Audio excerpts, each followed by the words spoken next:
wala walali ni nye ale wagati selenye dungo do ame kuma sendo sukanti Isa Kaba Sidibe ale bena wala walali ke awye o kan min ba to awe family jonjon ke kaba bismillah saha fanta tumota ambe foli kura kura ya kanye shima ka foli du mar maka lame baka na fle baka bela jele fo ani fneni ka vende seli foli bake malden klingel na bela jele ni amba do ko fo septembre kalo kle mugani kele o fnenye don barka ma bae ka so ko o donde chini nyesiki pumbe sena ka baro ke bi nyokon do ya la ya so préparatif bela jele be sena wala sa vende o mini indépendance yɛrɛ proclamé o la walasa o baaraw ka taa se ka kɛ lycée Askia o kuru kɔnɔ i b'a dɔn k'a fɔ baara caman tun bɛ sen na wa a dɔnnen don k'a fɔ ko senkɔrɔ juguw fana tun bɛ yen nɔ minnu bɛ se ka baaraw tiɲɛ minnu bɛ se ka dankari baaraw la donc pression ba tun bɛ yen 21 septembre o de la 21 septembre su min kɛra a bɛ fɔ o ma ko flambeau ka tasuma ta ka tasuma kɛ berew la ka yala n'u ye Bamakɔ fantan naani bɛɛ lajɛlen kɛ ka sɔrɔ k'o dugusɛ jɛ 22 septembre la o ye tariku dɔɔni. Isa Kaba sini ye o dɔgɔduma ye an b'i fo en avance sabula sini tariku kɛrɛnkɛrɛnnenw b'i bolo i bɛna minnu lasew kɛ ka se ka maaw hakili lakunu sabula don o don maliden dɔ bɛ kɔrɔbaya dɔ bɛ se âge dɔ la dɔ bɛ se niveau dɔ la a kan ka Mali ko faamuya ka se niveau dɔ la a kan ka tariku dɔ dɔn voilà ko sini ye o dɔgɔduma ye bi sɔgɔmada in na kuma se min bɛ an bolokɔrɔ Isa Kaba o de ye matière ye tuma jumɛn a bɛ fɔ ko matière ye fɛn sugu jumɛn matière yɛrɛ n'i ye a ta ka jate kalansen don kalansen min ni a bɛ ye o kɔnɔ ka ca o ye physique ye physique kɔnɔna la mais i b'a ye k'a fɔ kumakɛlaw b'a ta k'a utiliser u ka kumasenw kɔnɔna la i n'a fɔ kunnafonidilaw b'a utiliser u ka kumasenw kɔnɔna la wa an b'o o de kuma la matière ye ni i ye a ta kumakɛlaw ani kunnafonidilaw ka kumasenw senfɛ o ye ka kumakun dɔ di mɔgɔw ma ka waleya di mɔgɔw ma walima ka kunnafoni kuraw di mɔgɔw ma a bɛ fɔ ko il a donné de la matière a ye kunnafoni kuraw di walima a ye waleya kuraw di walima a ye taasira kuraw di taasira kura minnu ni mɔgɔ kun sigilen bɛ k'olu makɔnɔ maa jumɛnw b'a kɛ maaw don maa minnu ni olu ka dɔnniya ka bon ni jamakulu dɔ ta ye o mɔgɔw tuma dɔw la olu de kan ka dili kɛ mɔgɔ tɔ ma walasa mɔgɔ tɔw ka tagama olu sen nɔ la kunnafonidilaw b'a fɔ k'a fɔ ko i ye matière di an ka babu bɛ tali k'o kan bi. D'accord, Isa Kaba an kɔrɔtɔlen no an b'a fɛ ka dɔn yalima fɛn jumɛn de nana ni nin kumasen ye mun de kɛra min kɛra o ye k'a fɔ a bɛ wagati jan bɔ min ye fanga cɛfurancɛ fanga ale bɛ kelenna tagama la transition kɛrɛnkɛrɛnnenya la a gouvernement a n'a maa ɲɛmaw bɛ kelenna tagama na i b'a ye k'a fɔ dɛmɛbagaw b'u la mais i b'a ye k'a fɔ dɛmɛbagaw bɛ i b'a fɔ ko u bɛ sunɔgɔ la walima u tɛ yen yɛrɛ quasiment i b'a ye k'a fɔ dɛmɛbaga minnu ni i b'olu kunkan mɛn kuma dɔw la olu ka kumaw yɛrɛ bɛ kɛ sababu ye ka lagosi yɛrɛ ta ka fanga cɛfurancɛ fanga sɛgɛrɛ a dɛmɛbagaw caman bɛ yen minnu ni matière t'u bolo n bɔra min kuma la i bɛ taa sɔrɔ mɔgɔw la convaincu dalu tɛ olu bolo o de kama kabi marisi kalo fo ka se nin wagati ma i b'a ye k'a fɔ fanga cɛfurancɛ fanga sɛgɛnna kosɛbɛ mɔgɔ minnu dɔw ye fanga cɛfurancɛ fanga lagosibagaw olu caman olu ka kumakanw ye san sɔrɔ fanga cɛfurancɛ fanga kan o kɛra bɔlɔlɔw sanfɛ o kɛra arajo sanfɛ i b'a ye k'a fɔ fanga cɛfurancɛ fanga sɛgɛnna a kun tɛ dɔwɛrɛ fanga cɛfurancɛ fanga dɛmɛbaga belebele minnu bɛ yen ni matière bɛ olu bolo ka di olu caman kun da de la raison fila a raison fɔlɔ ye min ye o ye k'a fɔ M5 RFP n'o ye fanga cɛfurancɛ fanga yɛrɛ sigi sen ye n'a dɛmɛbaga jɔnjɔn kun ye olu ye gɛlɛya donna M5 RFP kɔnɔ hakilila jiginna fo M5 RFP Malikura o sigira sen kan o tun kalo tile 3 donc kabi mois de mars o bɔkabiw bɛ sen na kɛlɛmisɛnw bɛ M5 kɔnɔ guloki faraw ni fɛnw bɔra donc M5 min ni o kan ka fanga cɛfurancɛ fanga dɛmɛ o bɛ yɛrɛ kɛlɛ la o kɛra sababu ye a kɛra i b'a fɔ ko fanga cɛfurancɛ fanga tora a kelenna cogo dɔ la ni a y'i bɔ yɛrɛwolo début sur les remparts o de kama olu ye san sɔrɔ kosɛbɛ olu a kɛra i b'a fɔ ko olu kelen de ye fanga cɛfurancɛ fanga dɛmɛbagaw ye olu fana ni ka kɛlɛ fanba nana kɛ olu tɛ gouvernement yɛrɛ dɛmɛ kosɛbɛ mais olu y'u ka ligne kɛ sɔrɔsiw ka ligne d'accord donc gouvernement ka message souvent i bɛ taa sɔrɔ yɛrɛwolo tɛ olu kɛlɛ kɛ ka se a dan na mais i bɛ taa sɔrɔ yɛrɛwolo yɛrɛ ka kɛlɛw bɛ yen nɔ o ye MINUSMA kɛlɛw ye o ye Barkhane kɛlɛw ye kuma kelen kelen mais gouvernement yɛrɛ bɛ kɛlɛ minnu kɛ tuma la i bɛ taa sɔrɔ yɛrɛwolo ta ye a yɛrɛ y'o kɔnɔ donc a kɛra i b'a fɔ gouvernement mana décision minnu ta walima a mana ko minnu kɛ i b'a sɔrɔ dɛmɛbaga jɔnjɔn tɛ gouvernement na ka se k'olu ligne défend o de kɛra sababu ye gouvernement ye kɛlɛ daminɛ d'abord plainte donni Faransi kan i b'a ye k'a fɔ mɔgɔw ma sɔrɔ mɔgɔ minnu hali bi taama mɛnɛ si ma bɔ c'est vrai que kunnafonidila dɔw olu bɛ a kumaw fɔ ani analysekɛla dɔw olu b'a kumaw fɔ Africa Blue la Joliba TV la Renouveau Télé la analysekɛlaw b'a kumaw fɔ olu bɛ dɛmɛ don mais i b'a ye k'a fɔ fangacɛ furancɛ fanga yɛrɛ dɛmɛbagaw olu ka bɔ ni argument solide ye ka se ka gouvernement dɛmɛ plainte ko la i b'a ye k'a fɔ o majɛ kɛra kosɛbɛ o bɔra yen nɔ yanni ka kɔn o ɲɛ kɛlɛcɛ 49 olu minɛna Ivoiriyɛnw ka kɛlɛcɛ 49 i b'a ye k'a fɔ Ivoiriyɛnw y'an sɛgɛn kunnafoni ko nasira ka o ko la kosɛbɛ munna Ivoiriyɛnw ka jɛkulu dɔw yɛrɛ wulila jɛkulu minnu n'olu sigira nin ko yɛrɛ kama ka mankanba ci a ko la tuma dɔ la n'i y'a lamɛn à l'international i yɛrɛ b'a ye k'a fɔ i b'a fɔ ko anw de jo tɛ a la tuma dɔw la Ivoiriyɛnw ka plateau kan mɔgɔ ma sɔrɔ Mali kɔnɔ min bɛ intervenir mɔgɔ ma sɔrɔ hali plateau ba wɛrɛw kan diɲɛ kɔnɔ ka se ka Mali ka ligne défend nin ko la s'il faut que gouvernement mɔgɔw yɛrɛ ka bɔ ka taa plateau kan ka t'o kuma fɔ donc o kɛra gɛlɛyaw ye gɛlɛya minnu ni ɲɛfɔcogo si tɛ olu la ka fara o kan kɔsani na ni CEDEAO ko in nana don a la gouvernement yɛrɛ y'a ka communiqué laban bɔ k'a yira k'a fɔ ko CEDEAO ka ni i sen don ko in na ko in bɛ Mali ani fɛnkɛ ni ɲɔgɔn cɛ mais halisa i b'a ye k'a fɔ gɛlɛyaw bɛ yen n hakili la o gɛlɛya de dugana kunun a dugana cogo di parce que pour que ka se ka min fana b'a ɲɛfɔ ŋaniya ɲuman bɛ mɔgɔ dɔw la ka se ka gouvernement défend o mɔgɔw bɛ yen nɔ o camanba bɛ yen ŋaniya ɲuman b'u la mais matière de t'u bolo matière t'u bolo cogo di il faut que maître Muntaka Tall ɲɔgɔnnaw olu ka bɔ k'u exprimer sujetw kan olu bɛ min fɔ parce que d'abord ale ye sariya dɔnna avocat don wa maa kodɔnnaba don jamana mara la donc n'ale ye ligne min fɔ mɔgɔw t'a fɔ i b'a fɔ k'ale y'a fɔ cogo min mais ale ye min fɔ mɔgɔw t'u yɔrɔ jan o la parce que o b'ale ka kuma de ta misaliya la donc tuma o tuma o de bɛ fangacɛ furancɛ fanga ninnu ɲɔgɔnnaw walima Ngwara Dabaw o de bɛ baaraw ɲɛ mɔgɔ bolo mɔgɔ kodɔnnaba dɔw de bɛ olu de bɛ kuma kunfɔlɔ dɔ fɔ o bɛ kɛ matière de ye dugumamɔgɔ tɔw bolo olu bɛ o de ta ka u référer o de kan k'o kuma dilan parce que i bɛ taa sɔrɔ mɔgɔ dɔ nɛn ka di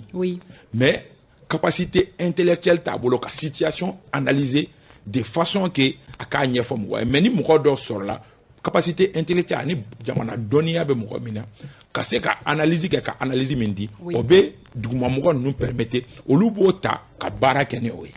Alors Issa Kaba o yɔrɔ majɛ fɛn jumɛn de nana ni o ye bɛnbaliya de don wa jumɛn de don? bɛnbaliya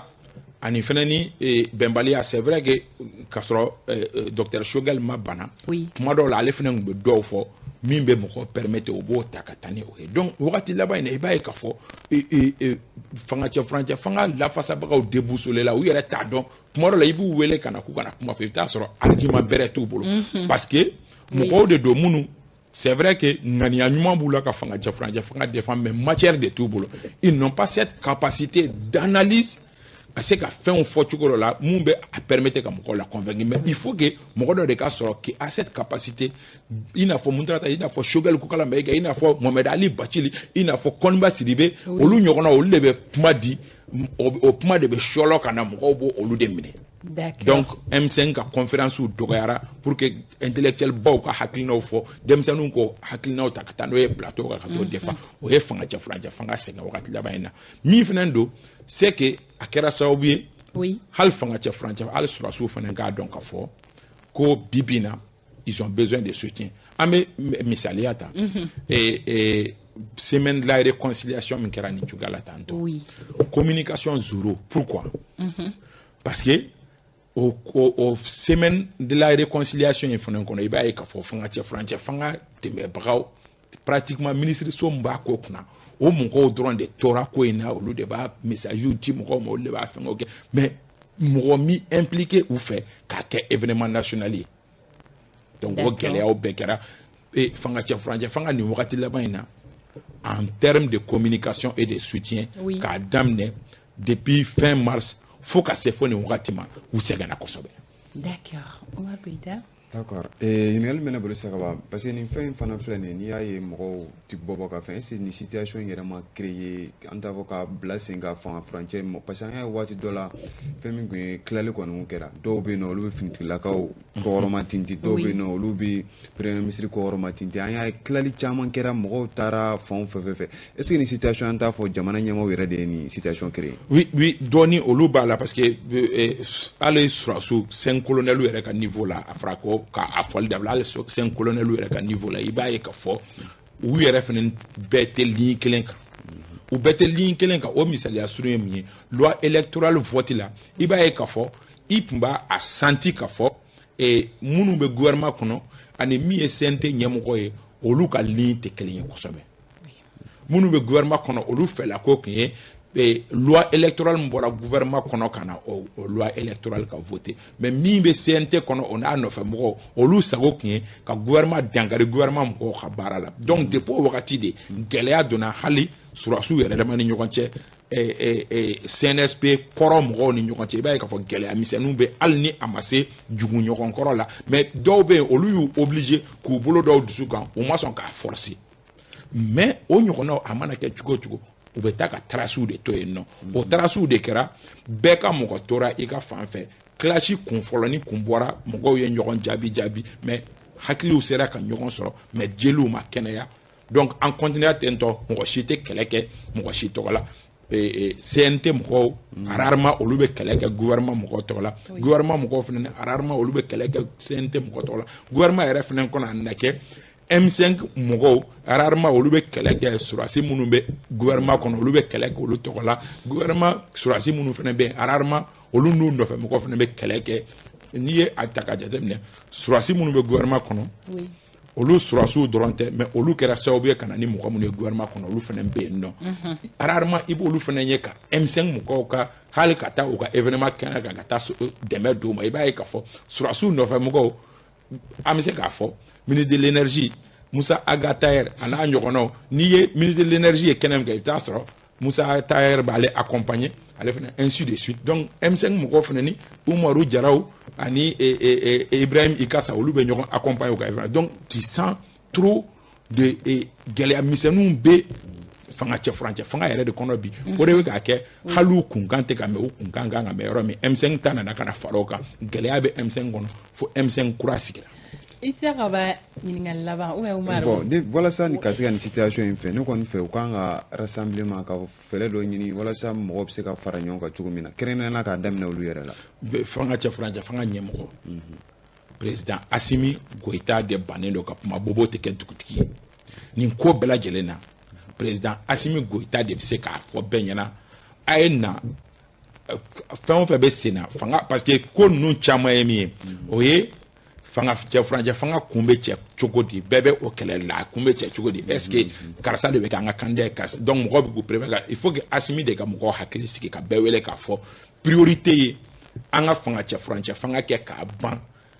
ni o fɔra k'o jabajɛya walima ko mɔgɔ minnu n'a ka danaya mɔgɔ olu ye depuis sisan k'olu dɔw wele k'a fɛla fɔ olu ɲɛna n bɛ fɛ ka nin de kɛ n bɛ fɛ ka nin de kɛ donc baara ka kɛ o kan mais pour le moment mɔgɔw bɛ flou kɔnɔ dɔw ŋaniya ye anw fɔlɔ de k'a fɔ k'a fɔ ko Assimi de y'an ka candidat ye dɔw fana ŋaniya ye ayi ninnu bɛ fɛ ka kɔn anw ɲɛ de anw b'an ta préparer o de bɛ na ni frustration o de bɛ na ni gɛlɛya ye parce que a bɛ bɛɛ kunna ni anw fɔlɔ de ko Assimi y'an ka candidat ye n'a sɔnna an ka candidat ma anw de bɛ candidature porter o la o bɛ kɛ i b'a fɔ ko ala ma ɲinɛ Amadu Tumani Ture ta ɲɔgɔn aw bɛ kɛ mouvement citoyen mɔgɔ ye walima aw bɛ kɛ jumɛnw ye o la ni fanga sɔrɔla aw de bɛ fanga jabɔ kɛlɛ yɛrɛ ye o de ye bi donc bɛɛ bɛ fɛ anw de ka kɛ premier ye ka Assimi ka candidat ko kuma fɔ mais comme Assimi kun bugulen don bɛɛ bɛ siran fana ni ka t'i sigi k'a fɔ Assimi ɲɛna a y'i danijɛ la k'a fɔ k'a ka kɛ candidat parce que mɔgɔ t'a dɔn a bɛna a répondre cogo min donc u bɛ ka siran mais on attend le moment opportun k'a proposer. Ok, Issa Kaba, an b'a jigiya k'a fɔ a tɛ mɛn tuguni ligne bɛna bouger. Ligne kan gɛlɛyaw ka duga. Gɛlɛya bon ligne tɛ se ka bouger nin cogoya la tan ni Assimi ma ligne na bouger ça y est que fɛn bɛɛ ye ale de c'est lui qui doit orienter les gens orienter ani ka mɔgɔw lajɔ k'a fɔ mɔgɔw ye aw bɛ nin min na a y'a jɔ même loi électorale ta min kɛra il suffisait que soni ko ka se clash mais il suffisait que ali posi wakati Asimi kunga jaw wele ka fa yana afika mo ko ka dabla je sais que pour dabla d'accord na ko tara yoro jan wa o jeli u ma furake alsa wa gele o be no ama jigiya ka fo geleya nunu furana soro ula mimba to maliden kelingeli na ka se ka lafiya malika takanye o ka sabati o rebe dansi bi jam kana isa ka ba wakati ale bana awo ambe foli ke foli bakuru ba yoro Musa Gindo bala ko ki fo ko sabe fiston Musa Gindo afa e ka welele ndo de oui bi 16h ko bela jelen welele ndo Musa bugu terrain renouveau ere kere droiti fait terrain bleu ba do be ko so be terrain de bo ko fait ni na ye no nyana je duma be no ambela benendo oui bela jele la be on be sabati le no kabiri kunu la be on be sigira sinka on mar ko ita Makuchekuma folikane do kasi ala mo bela jele mama be sulu ki so ana fanta tumuta amu bela jele fu Omar Koita ki yɛrɛ fo kanubagaw bɛ fo dan tɛ foli min na an bɛ baara fɛn fɛn na an bɛ ka kɛ olu de kama an bɛ soli ka wuli fɛn o fɛn na a bɛɛ lajɛlen bɛ kɛ kanubagaw ye sɔgɔmadafɛ foli ka kɛrɛnkɛrɛn ka di narakaw ma kɛrɛnkɛrɛnnenya la Abu Malesi an bɛ ale fo narakaw fɛ yen nɔ an kanubagaba don an bɛ Sikasokaw fɛnɛ ka foli kɛ ka bɛɛ fo ka bɛɛ wale ɲuman dɔn wagati kɔni ale fara kosɛbɛ an se kɛra kunnafoniya minnu ye ka di aw ma bi Renouveau Matin kɔnɔna na o de tun ye an bɛ wuli k'an sigiyɔrɔ to Adel Samaki bolo ale bɛna dugu kunkanko kɛnɛ sigi ka kan bɛɛ bolo da aw ye sini sɔgɔma 7h15 wagati la an bɛ ɲɔgɔn lasɔrɔ